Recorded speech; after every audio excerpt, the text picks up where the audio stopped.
Hey WhatsApp YouTube, എല്ലാവർക്കും പുതിയൊരു വീഡിയോയിലേക്ക് സ്വാഗതം. ഇന്നത്തെ വീഡിയോയുടെ ഞാൻ നിങ്ങൾക്ക് കാണിച്ചു തരാൻ പോകുന്നത് എങ്ങനെ നമ്മുടെ കാറുകളിലെ വാൽവ് കവറിൽ നിന്നുള്ള ലീക്ക് ഫിക്സ് ചെയ്യാമെന്നാണ്. വാൽവ് കവറിൽ നിന്നുള്ള ലീക്ക് എന്ന് പറയുമ്പോൾ ഈ ഒരു പോർഷനിൽ വരുന്ന ലീക്ക്. ഞാൻ ഈ വീഡിയോയിൽ കാണിക്കുന്ന സ്റ്റെപ്സ് ഓൾമോസ്റ്റ് മിക്ക പെട്രോൾ കാറുകളിലും സെയിം തന്നെയാണ്. ചുരുക്കം ചില പെട്രോൾ കാറിൽ മാത്രമേ ഇതിൽ ചെറിയൊരു ഡിഫറൻസ് വരുന്നുള്ളൂ. അപ്പോൾ ഈ ലീക്ക് മാറ്റാനായിട്ട് നമുക്ക് ആദ്യം ഈ വാൽവ് കവർ ഇളക്കിയെടുക്കണം. വാൽവ് കവർ ഇളക്കുന്നതിന് മുമ്പായി ഈ വാൽവ് കവറിന് മുകളിലുള്ള കംപ്ലീറ്റ് കാര്യങ്ങളും നമുക്ക് റിമൂവ് ചെയ്യണം. അതായത് നമ്മുടെ air filter box, ignition coil, PCV tube etcetera. ഇതൊക്കെ കേട്ടിട്ട് ഇത്രയൊക്കെ അഴിക്കണമെന്ന് വിചാരിച്ചാലും പേടിക്കൊന്നും വേണ്ട, വളരെ എളുപ്പമാണ് കാര്യങ്ങൾ. Okay, so let's begin.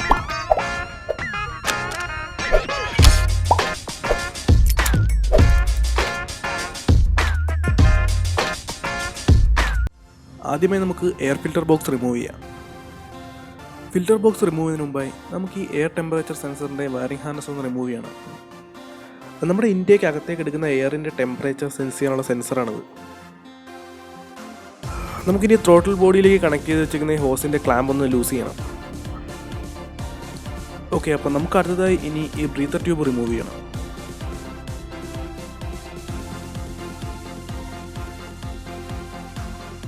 Okay, അപ്പം നമുക്ക് അടുത്തത് റിമൂവ് ചെയ്യാനുള്ളത് ഈ ഫിൽറ്റർ ബോക്സ് ഹോൾഡ് ചെയ്ത് വയ്ക്കുന്ന 3 സ്ക്രൂസാണ്. നമുക്കത് റിമൂവ് ചെയ്യാം. എനിക്കറിയാം നിങ്ങൾ ഈ വീഡിയോ കാണുന്നുണ്ടെങ്കിലും നിങ്ങളിൽ പലർക്കും സ്വന്തമായിട്ട് ചെയ്യേണ്ട ഒരു സിറ്റുവേഷൻ വരുമ്പോൾ ഇത് ചെയ്യാൻ പേടിയായിരിക്കും.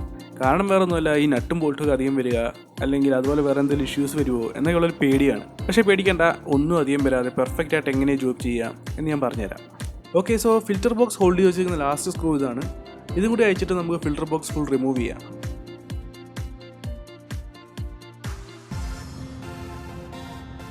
ഇതാ കണ്ടില്ലേ എന്തുമാത്രം ഓയിലാണ് ലീക്കായി പോയിക്കൊണ്ടിരിക്കുന്നതെന്ന്. ഓക്കെ, അപ്പോൾ അടുത്തതായി നമുക്ക് അഴിക്കാനുള്ളത് ഈ 2 ഇഗ്നിഷൻ കോയിൽസാണ്. ഓരോ ഇഗ്നിഷൻ കോയിൽസിനും 2 ബോൾട്ട് വെച്ചുണ്ട്. നിങ്ങളുടെ വണ്ടി ഒരു പഴയ മോഡൽ വണ്ടിയാണെങ്കിൽ ഇതുപോലൊരു കോയിൽ ഓൺ പ്ലഗ് സെറ്റപ്പ് ആയിരിക്കത്തില്ല ആ വണ്ടിക്ക് വരുന്നത്. അതിന് ഡിസ്ട്രിബ്യൂട്ടർ ആയിരിക്കും ഉള്ളത്. അപ്പോൾ ഈ സ്പാർക്ക് പ്ലഗിൻ്റെ അഡാപ്റ്റേഴ്സ് ഊരുമ്പോൾ ഏത് അഡാപ്റ്റർ ഏത് സിലിണ്ടറിലേക്കാണ് പോകുന്നതെന്ന് കറക്റ്റ് നോട്ട് ചെയ്ത് വെക്കണം. കാരണം നിങ്ങൾ കറക്റ്റ് ഓർഡറിലല്ല തിരിച്ച് ഫിറ്റ് ചെയ്യുന്നതെങ്കിൽ വണ്ടി സ്റ്റാർട്ടാവത്തില്ല. ഈ വണ്ടിയുടെ കേസിൽ അത് തിരിഞ്ഞു പോകത്തില്ല, കാരണം ഈ കോയിൽസ് ഒരിക്കലും മാറ്റി തിരിച്ച് ഇൻസ്റ്റാൾ ചെയ്യാൻ പറ്റത്തില്ല. നിങ്ങൾക്ക് ഈ കോയിൽസ് കാണുമ്പോൾ തന്നെ അത് മനസ്സിലാക്കണമെന്ന് ഞാൻ വിചാരിക്കുന്നു. നമുക്കിനി കോയിലേക്കുള്ള വയറിംഗ് ഹാർനസ് റിമൂവ് ചെയ്യാം.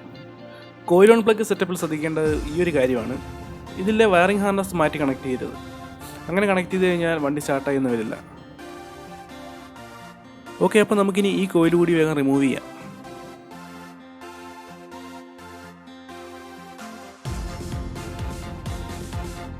അടുത്തതായി നമുക്ക് റിമൂവ് ചെയ്യാനുള്ളത് ഈ PCV വാൽവിൻ്റെ കണക്ഷനാണ്. ഒരു പ്ലെയർ വെച്ച് ഈ ക്ലാമ്പ് ഒന്ന് പുറകിലോട്ടാക്കിയാൽ നമുക്ക് ഈസിയായി ഈ ട്യൂബ് റിമൂവ് ചെയ്യാം. നമുക്കിനി റിമൂവ് ചെയ്യാനുള്ളത് ഈ വാൽവ് കവറിൻ്റെ 6 ബോൾട്ടുകളാണ്. അതും കൂടി റിമൂവ് ചെയ്ത് കഴിഞ്ഞാൽ നമുക്ക് ഈ വാൽവ് കവർ ഇളക്കിയെടുക്കാം.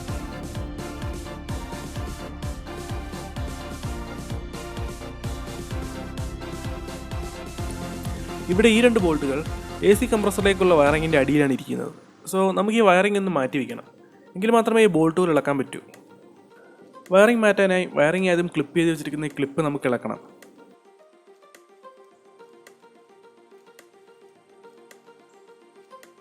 ക്ലിപ്പ് ഇളക്കി കഴിഞ്ഞാൽ ഈസിയായി നമുക്ക് ഈ വയറിംഗ് മാറ്റി വയ്ക്കാം. ഓക്കെ, അപ്പോൾ ബാക്കിയുള്ള സ്ക്രൂസ് കൂടി ഞാനൊന്ന് വേഗം റിമൂവ് ചെയ്യാം. ഓക്കെ, അപ്പോൾ നമ്മൾ എല്ലാ ഐറ്റംസ് റിമൂവ് ചെയ്തു. ഇനി നമുക്ക് ഈ വാൽവ് കവർ ഇളക്കിയെടുക്കാം.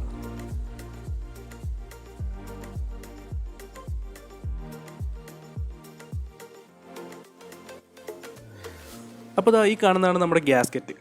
ഇതാണ് നമുക്ക് റീപ്ലേസ് ചെയ്യേണ്ടത്. നോർമലി ഈ ഗ്യാസ്കറ്റിൻ്റെ കളർ ബ്ലാക്ക് ആണ്. ഇവിടെ റെഡ് കളർ ഇരിക്കാൻ കാരണം ഇതിൻ്റെ പ്രീവിയസ് ഓണർ എവിടെയോ കൊടുത്ത് ഈ ലീക്ക് ഒട്ടിക്കാൻ ശ്രമിച്ചിട്ടുണ്ട്. അപ്പോൾ ആ വർക്ക്ഷോപ്പിലുള്ളവർ ഗ്യാസ്കറ്റ് മാറാതെ RTV വെച്ച് ഒട്ടിച്ച് വിട്ടു. RTV എന്ന് പറഞ്ഞാൽ നമ്മുടെ നാട്ടിലെ മെക്കാനിക്കൽ പറയുന്ന ആനബോണ്ട് എന്ന സാധനമാണ്. ആക്ച്വലി ആനബോണ്ട് എന്നത് ഒരു കമ്പനി നെയിമാണ്. അതിൻ്റെ ഒറിജിനൽ നെയിം എന്ന് പറയുന്നത് RTV സിലിക്കോൺ ഗ്യാസ്കറ്റ് മേക്കർ എന്നതാണ്. ഷോർട്ടായിട്ട് നമുക്ക് RTV എന്ന് പറയാം. അപ്പോൾ ഇതൊന്നുമല്ല നമ്മുടെ ഇവിടുത്തെ വിഷയം. നമുക്ക് നമ്മുടെ വിഷയത്തിലോട്ട് വരാം. നമുക്കാദ്യം ഈ മേറ്റിംഗ് സർഫസിലുള്ള പഴയ RTVയും മറ്റും എല്ലാം ക്ലീൻ ചെയ്യണം. എങ്കിൽ മാത്രമേ പുതിയ ഗ്യാസ്കറ്റ് നമ്മൾ ഇൻസ്റ്റാൾ ചെയ്യുന്ന സമയത്ത് ലീക്ക് വരാതിരിക്കും. മേറ്റിംഗ് സർഫസ് ക്ലീൻ ചെയ്യാനായി ഞാനിവിടെ യൂസ് ചെയ്തിരിക്കുന്ന ഒരു അബ്രേസീവ് സ്പോഞ്ചാണ്. അതായത് നമ്മുടെ സ്ക്രോച്ച് ബൈറ്റിൻ്റെ പാഡ്. ഒരു കാരണവശാലും ബ്ലേഡോ മെറ്റൽ സ്ക്രേപ്പറോ ഒന്നും യൂസ് ചെയ്യരുത്, കാരണം അത് ഈ മേറ്റിംഗ് സർഫസിൽ സ്ക്രാച്ചസ് വീഴ്ത്തും. അങ്ങനെ എന്തെങ്കിലും ഒരു സ്ക്രാച്ച് ഈ മേറ്റിംഗ് സർഫസ് വീണ് കഴിഞ്ഞാൽ ഓയിൽ ലീക്ക് ഉണ്ടാവാൻ അത് തന്നെ ധാരാളം. അതുപോലെ ക്ലീൻ ചെയ്യുമ്പോൾ എഞ്ചിനുള്ളിൽ പൊടിയും മറ്റുമൊന്നും വീഴാതെ നോക്കണം.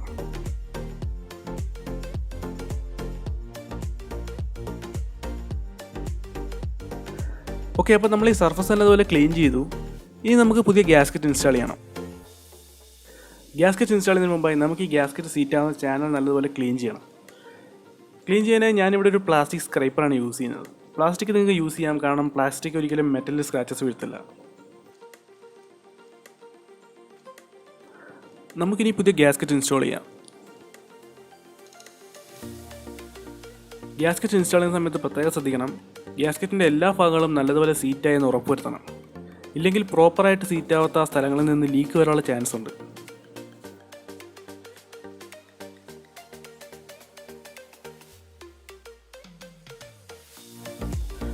ഓക്കെ, അപ്പോൾ നമുക്കിനി വാൽവ് കവർ ഇൻസ്റ്റാൾ ചെയ്യാം. വാൽവ് കവർ ഇൻസ്റ്റാൾ ചെയ്യുന്ന സമയത്ത് ശ്രദ്ധിക്കണം, നമ്മുടെ ഗ്യാസ്കറ്റ് ഊരി പോകരുത്. ഇതൊരു ട്രിക്കി പാർട്ടാണ്, ഒന്ന് ശ്രദ്ധിച്ചാണ് അത് ചെയ്യേണ്ടത്. ഇനി വണ്ടി അഴിക്കുമ്പോൾ ബോൾട്ടുകൾ അധികം വരുമെന്ന് പേടിയുള്ളവർക്ക് വേണ്ടി ഒരു ടിപ്പ് പറഞ്ഞുതരാം. നിങ്ങൾ ബോൾട്ടുകൾ അഴിക്കുമ്പോൾ ഓരോ പാർട്ടും ഇതുപോലെ കറക്റ്റ് ലേബൽ ചെയ്ത് മാറ്റി വെച്ച് കഴിഞ്ഞാൽ ഒരിക്കലും ഒരു പാർട്ടും അധികം വരില്ല. എന്ന് മാത്രമല്ല, നിങ്ങൾ ചെയ്യുന്ന ജോലി പെർഫെക്റ്റായിട്ട് ചെയ്യാനും പറ്റും. അപ്പോൾ അടുത്ത തവണ വണ്ടി അഴിക്കുമ്പോൾ ഈ ട്രിക്ക് ഒന്ന് ട്രൈ ചെയ്ത് നോക്കുക. ഓക്കെ, അപ്പോൾ നമുക്കിനി വാൽവ് കവറിൻ്റെ ബോൾട്ടുകളെല്ലാം ഇടാം.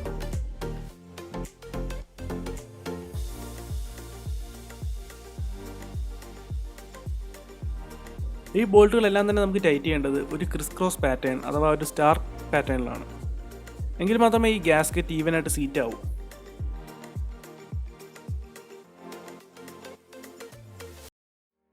ഈ വണ്ടിയുടെ വാൽവ് കവറിൻ്റെ ബോൾട്ടുകൾ ടോർക്ക് ചെയ്യേണ്ടത് 11 ന്യൂട്ടൺ മീറ്ററിലാണ്. അതുകൊണ്ട് തന്നെ ഞാനൊരു ടോർക്ക് റേഞ്ച് ഹൈലി റെക്കമെൻഡ് ചെയ്യുന്നു. കാരണം ടോർക്ക് റേഞ്ച് ഇല്ലാതെ നിങ്ങൾ ഈ ബോൾട്ടുകൾ ടൈറ്റ് ചെയ്യാൻ ശ്രമിക്കുമ്പോൾ ബോൾട്ടുകൾ വളരെ പെട്ടെന്ന് ഓവർ ടൈറ്റായി ഡാമേജ് ആയി പോകും. എങ്ങനെ എനിക്കിത് അറിയാം എന്ന് മാത്രം ചോദിക്കരുത്. ഓക്കെ, അപ്പോൾ ബാക്കി സ്റ്റെപ്സ് എല്ലാം നമ്മൾ നേരത്തെ ചെയ്തതിൻ്റെ ജസ്റ്റ് ഓപ്പോസിറ്റ് ആണ്. നമ്മൾ നേരത്തെ മാറ്റിവെച്ച വയറിംഗ് തിരിച്ചു വയ്ക്കാം. വയറിങ്ങിൻ്റെ ക്ലിപ്പ് റീകണക്ട് ചെയ്യാം. ഇനി PCB വാൽവിൻ്റെ ട്യൂബ് കണക്ട് ചെയ്യാം. അത് കഴിഞ്ഞാൽ നമുക്ക് ഇഗ്നിഷൻ കോയിൽസ് ഇൻസ്റ്റാൾ ചെയ്യാം.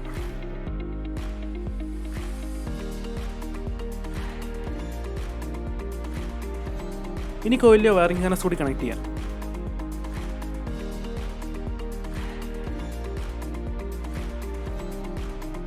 ആൻഡ് ഫൈനലി നമുക്ക് നമ്മുടെ എയർ ഫിൽറ്റർ അസംബ്ലിയോട് ഇൻസ്റ്റാൾ ചെയ്യാം.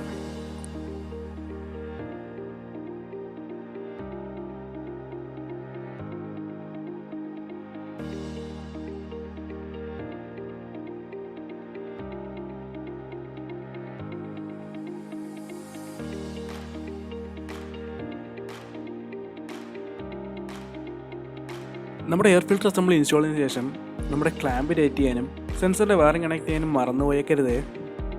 Okay, so that's it. ഇത്രയ്ക്ക് സിമ്പിളാണ് ഒരു വാൽവ് കവർ ഗ്യാസ്കറ്റ് റീപ്ലേസ്മെൻറ്റ്. ഇനി ഒരു കാര്യം കൂടിയുണ്ട്, that's the moment of truth.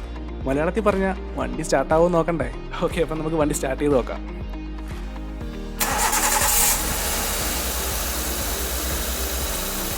Okay, അപ്പോൾ വണ്ടി സ്റ്റാർട്ടായിട്ടുണ്ട്.